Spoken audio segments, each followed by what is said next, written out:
Hello everyone. So in today's video we are going to go over this question from StrataScratch titled Top 5 States with 5-Star Businesses. This is a question from Yelp and it is a medium question. So essentially you have a table. The table has all these columns. So it has a business ID for each business. It has the name of the business, some details. It has so the things which matter to us are basically the state and the stars. What you need to do is you need to find the top 5 states which have the most number of 5-star hotels. So there would be 100, say there are 100 businesses in state X, and out of them 20 are 5 stars. So only those 20 matter to you, and when you are ranking it against other states, you will check which one has more number of 5-star hotels. So if you have a look at the expected output, you can see that this does not have only 5 rows, right? This has more than 5 rows. This has in fact 6 rows. So what they're basically saying is, in case there are multiple hotels which are capable of being in the top 5, so there are multiple which have three 5-star, multiple states which have 3 5-star hotel businesses, then you can list all of them. You don't need to choose, just list them in the alphabetical order. So how I'm approaching this problem is, again I'm breaking it down into steps. So first, let's get all the 5-star hotels. uh, so that is a fairly simple thing to do. You're just going to filter. I shouldn't have removed it. uh, you're going to filter on the stars column, and stars should be equal to 5. After this, your data frame will only have the rows which had 5 stars, so only the 5-star businesses.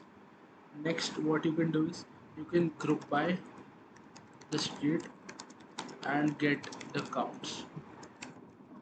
So what I'm basically trying to do is, I'm trying to group by, so I'm going to use a group by function on the state column. So it would group all this uh, entries which have the same state together, and then I'm going to get their counts. So doing a dot size, and then I'll use the reset index function. So what this would essentially do is it would set the index to whatever uh, these size values as the index, and I can pass whatever name I want. So if I look in the output, the name is n businesses, so I'll use this name for my index. So at this stage, let's just look at how our output looks at this stage. So Yelp business dot head, and if I just run, you can see this is looking somewhat how we want it to look like. So you've grouped it by state, so the state column is there, and when you did a reset index on the size, so the sizes are now used as the index, and you've named it the index column as n businesses. So we're almost done.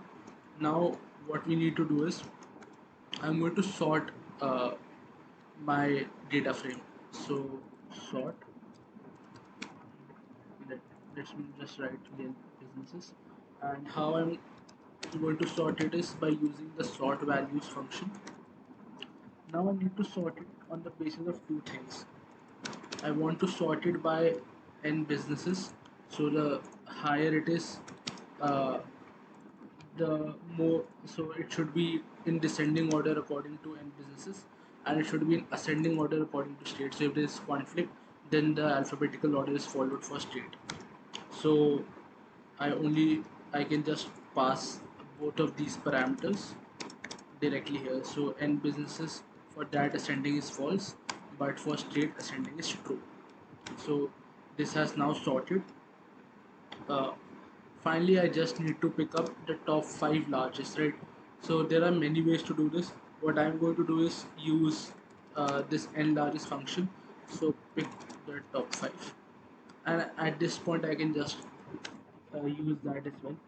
So what I'm going to do is, I'm going to take Yelp businesses and use the n largest function. So what n largest takes it, it's the number of largest you want. So I want 5 largest. On the basis of which columns I want it on the basis of n businesses, and I also want to keep all. So there are multiple ways in which how you can use this function. So you can have only the top 5. You can have so if there are multiple ones which where this collides, then you can use some parameter to sort them, etc. But what keep all does is if there are more than 5 uh, where say there's conflict, then keep all of them and return. So all of them are then kept instead of truncating at only 5, which is what we need according to our sample output. So at this point, I believe if I run, this should work. What's the matter? Alright, these should be strings, not otherwise they'll be treated as variables in Python. And you can see the output is exactly how we wanted it, and if I submit it, it's perfect and it's solved. So I hope you like this video. uh, if there's any specific question you want me to solve, do comment down below. I hope you also like the way I'm breaking it down. So this should be global. I'm trying to break it down into steps. You might wonder why couldn't I have just picked the top 5 largest. So the thing was, if I naively picked the top 5 largest, there is no way in pandas to pick the just on the basis of one column and then the smallest on the basis of other.